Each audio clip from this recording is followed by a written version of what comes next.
Good evening and welcome back to our series of Read to Me, or the experiment of reading to the internet. For those of you who've joined since our last episode and are actually interested in a video like this, the idea is that you simply play this in the background while you do something else, have some fun, browse, read, maybe cook, do some laundry, clean your house, whatever it is that you have to do. The idea being that I read to you from one of my favourite books. We are currently on part 3 of The Heart of Darkness by Joseph Conrad, and that is what I will read to you today. Now, we left our hero, or at least protagonist, Marlowe, who is an old sailor, recounting a story of his first journey into the heart of Africa.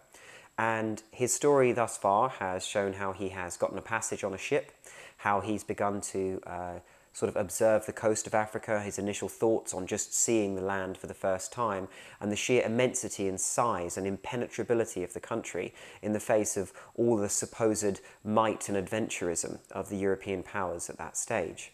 And Marlowe has just journeyed down the coast of Africa and has yet to set sight on the river.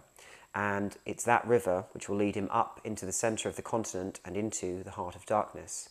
Now, I'm going to begin here. For those of you, of course, who are not interested, this kind of thing doesn't really float your boat, thank you very much for stopping by, and there will be other content for you shortly. If, however, you are interested, or perhaps are intrigued, as opposed to not yet quite committed in the emotional sense, why don't you start at part 1 and see if it tickles your fancy. If it does, then please do join us for the rest. And for those of you who've waited for this third instalment, those very, very few, you adventurers, let's begin.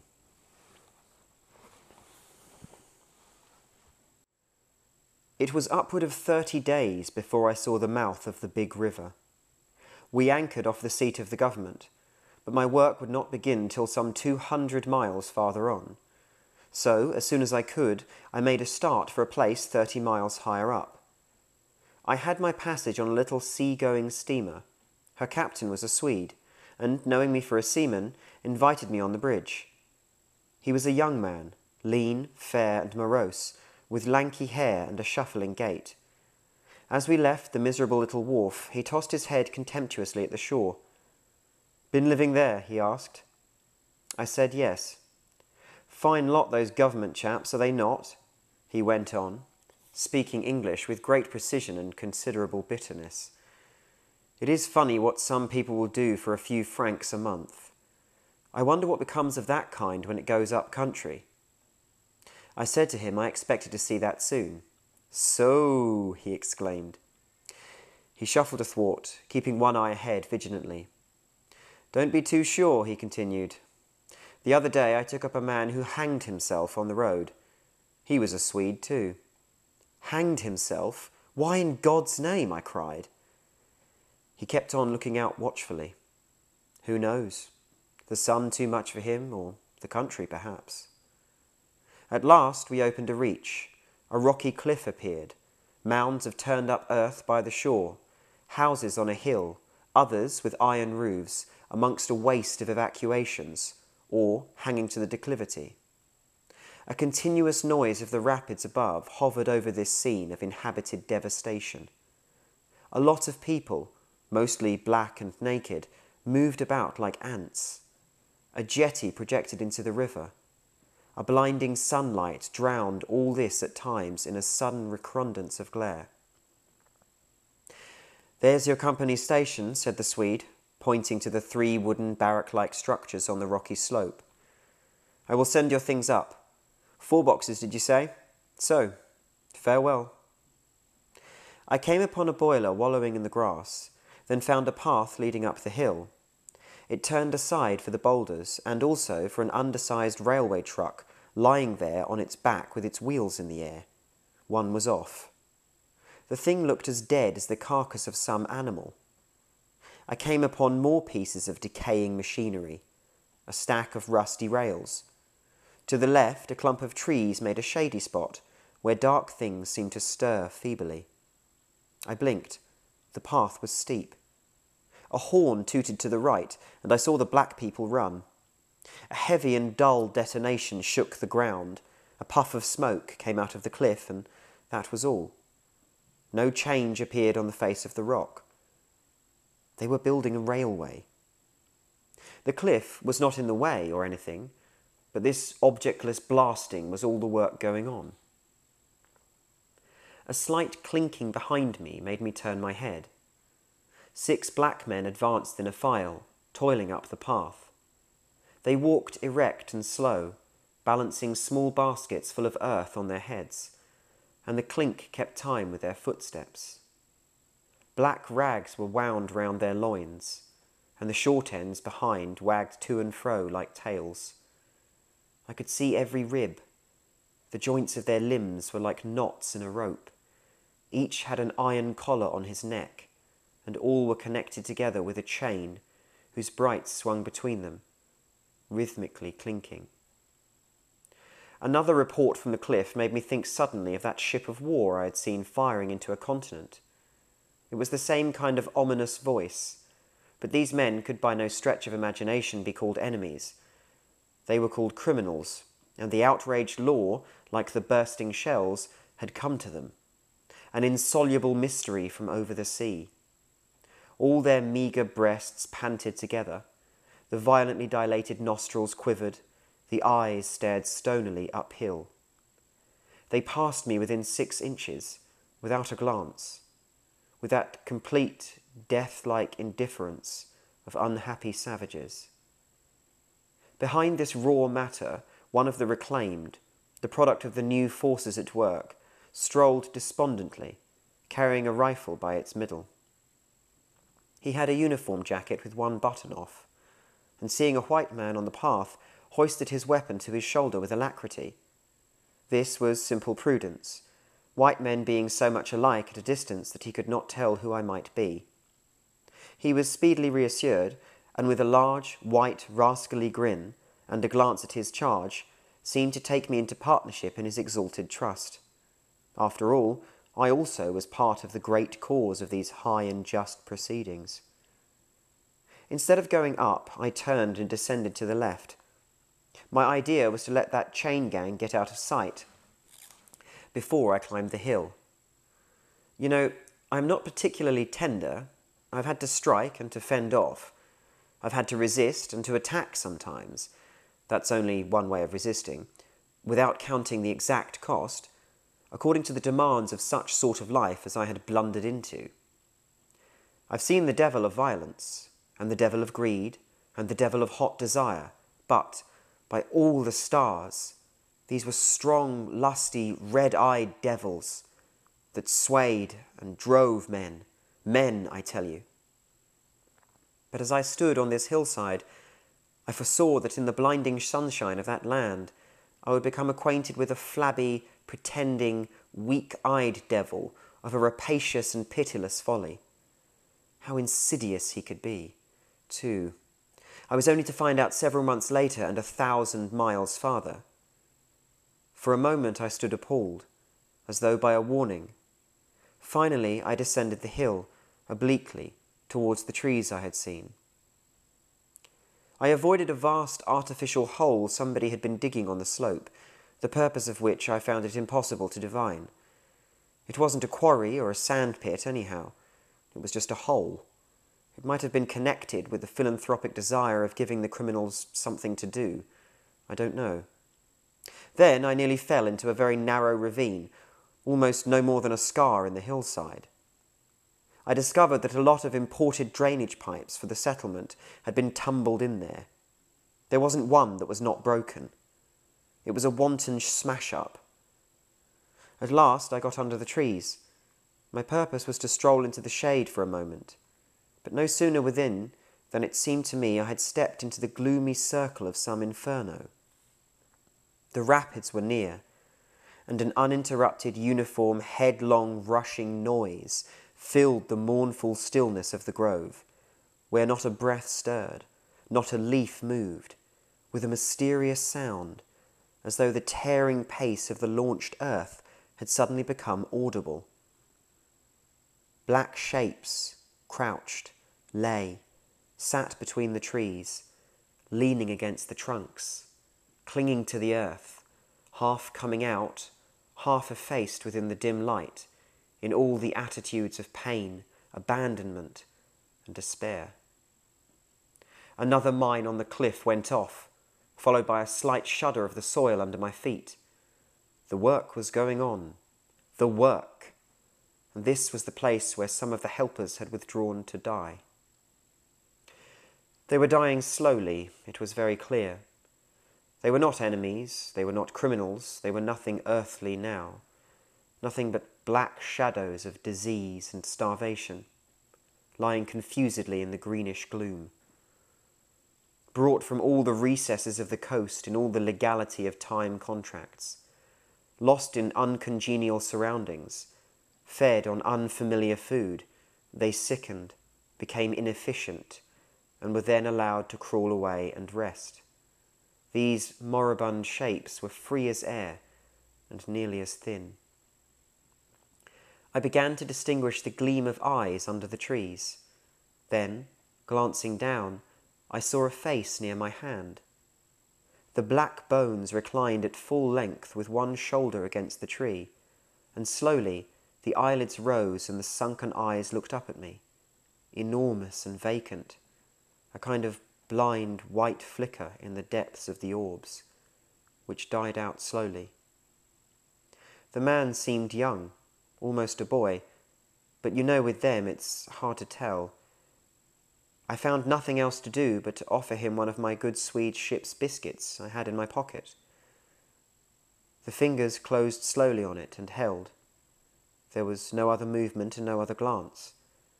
He had tied a bit of white worsted round his neck. Why? Where did he get it? Was it a badge? An ornament? A charm? A proprietary act? Was there any idea at all connected with it? It looked startling round his black neck, this bit of white thread from beyond the seas. Near the same tree, 2 more bundles of acute angle sat with their legs drawn up. One, with his chin propped up on his knees, stared at nothing, in an intolerable and appalling manner. His brother phantom rested its forehead, as if overcome with a great weariness, and all about others were scattered in every pose of contorted collapse, as in some picture of a massacre or a pestilence. While I stood horror-struck, one of these creatures rose to his hands and knees, and went off on all fours towards the river to drink. He lapped out of his hand, then sat up in the sunlight, crossing his shins in front of him, and after a time let his woolly head fall on his breastbone. I didn't want any more loitering in the shade, and I made haste toward the station. When near the buildings I met a white man in such an unexpected elegance of get-up that in the first moment I took him for a sort of vision.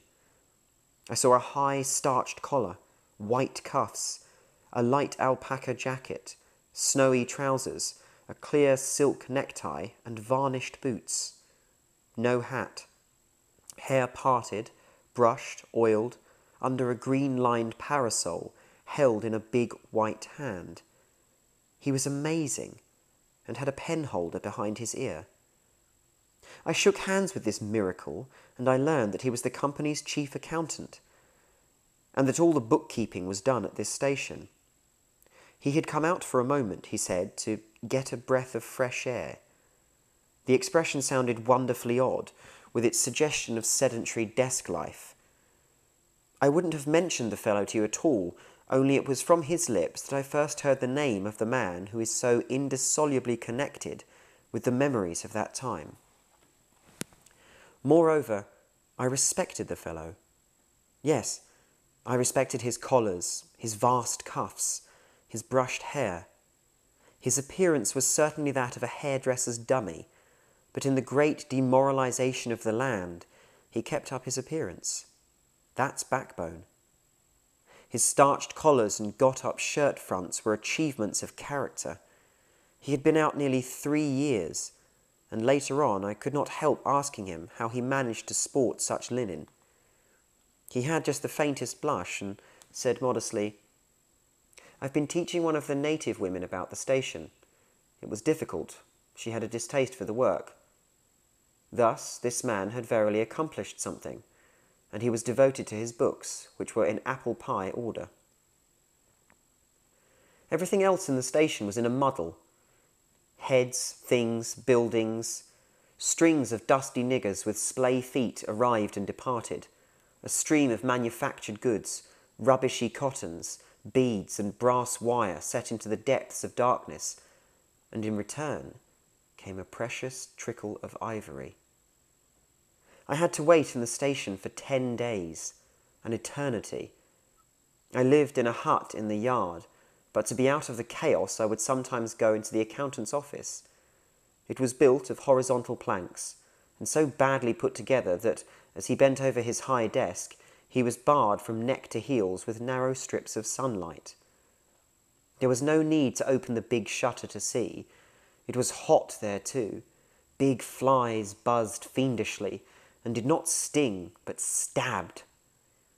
I sat generally on the floor a while, of faultless appearance, and even slightly scented, perching on a high stool. He wrote. He wrote. Sometimes he stood up for exercise.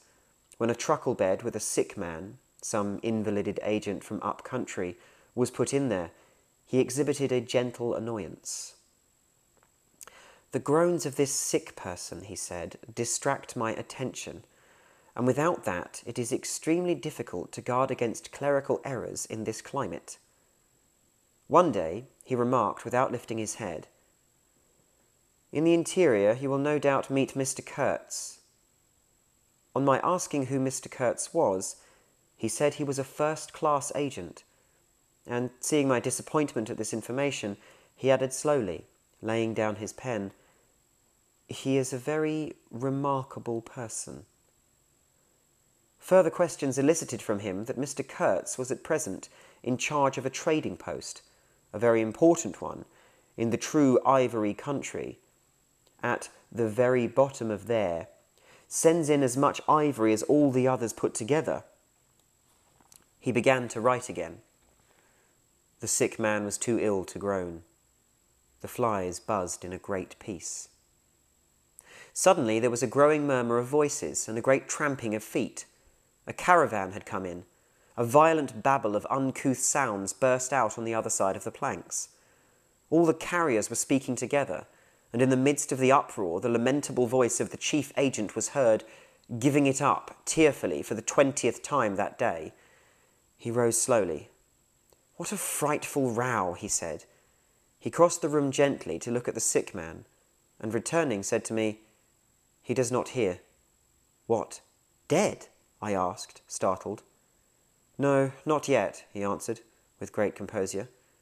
Then, alluding with a toss of the head to the tumult in the station yard, "When one has got to make correct entries, one comes to hate those savages. Hate them to the death." He remained thoughtful for a moment. "When you see Mr. Kurtz," he went on, "tell him from me that everything here," he glanced at the desk, "is very satisfactory. I don't like to write to him with those messengers of ours. You never know who may get hold of your letter, that's Central Station." He stared at me for a moment with his mild, bulging eyes. "Oh, he will go far, very far," he began again. "He will be a somebody in the administration before long. They, above, the Council in Europe, you know, mean him to be." He turned to his work. The noise outside had ceased, and presently, in going out, I stopped at the door. In the steady buzz of flies, the homeward-bound agent was lying flushed and insensible.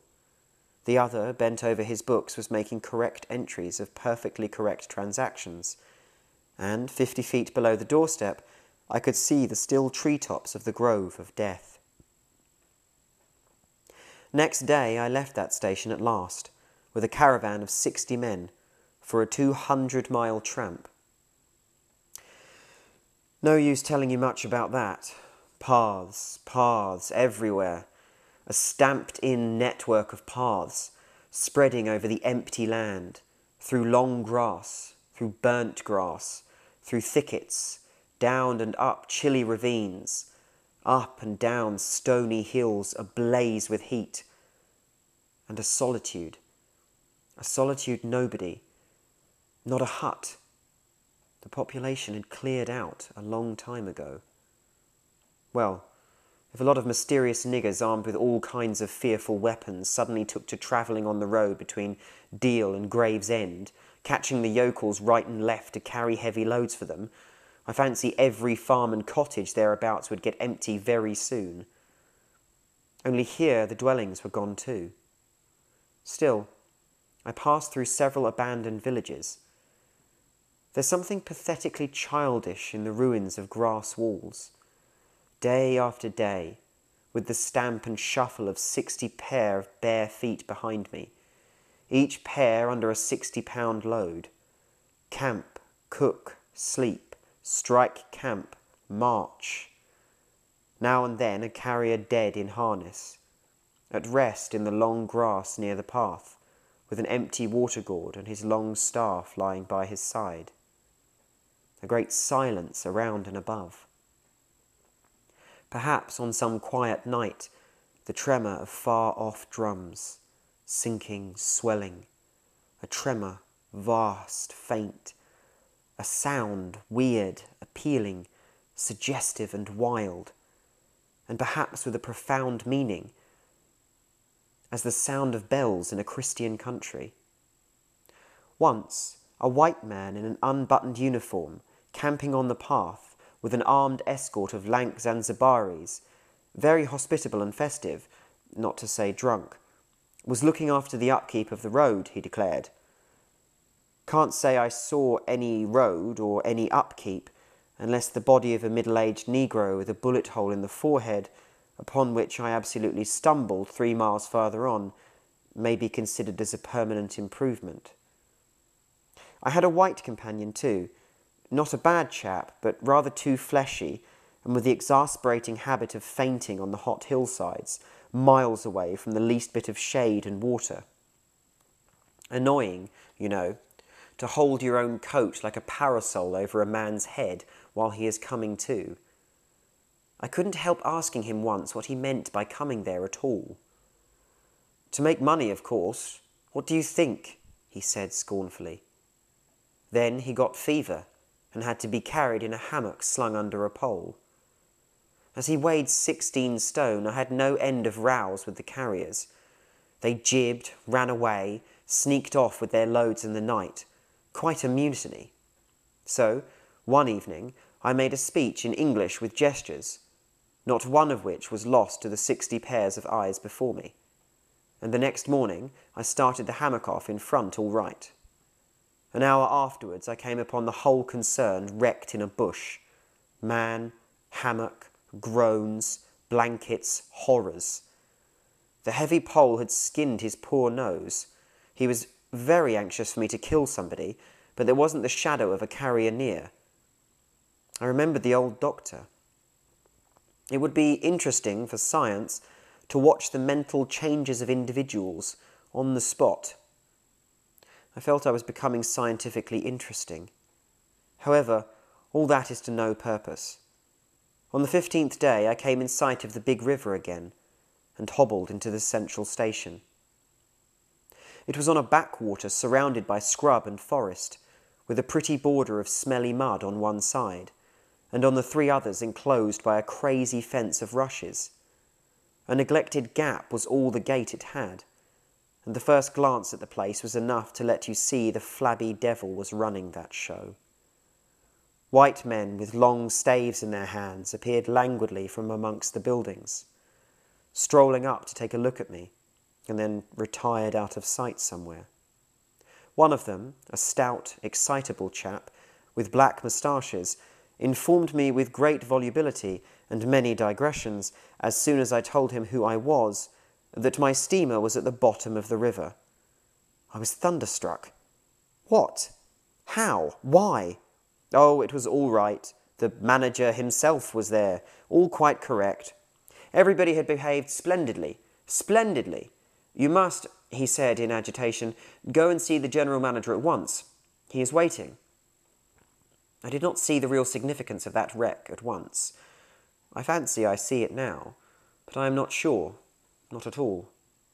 Certainly the affair was too stupid, when I think of it, to be altogether natural. Still. But at the moment it presented itself simply as a confounded nuisance. The steamer was sunk. They had started 2 days before in a sudden hurry up the river, with the manager on board, in charge of some volunteer skipper. And before they had been out there 3 hours, they tore the bottom out of her on stones, and she sank near the south bank. I asked myself what I was to do there, now my boat was lost. As a matter of fact, I had plenty to do in fishing my command out of the river. I had to set about it the very next day. That and the repairs, when I brought the pieces to the station, took some months. My first interview with the manager was curious. He did not ask me to sit down after my 20-mile walk that morning. He was commonplace in complexion, in feature, in manners, and in voice.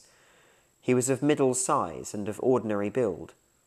His eyes, of the usual blue, were perhaps remarkably cold, and he certainly could make his glance fall on one as trenchant and heavy as an axe. But even at these times the rest of his person seemed to disclaim the intention.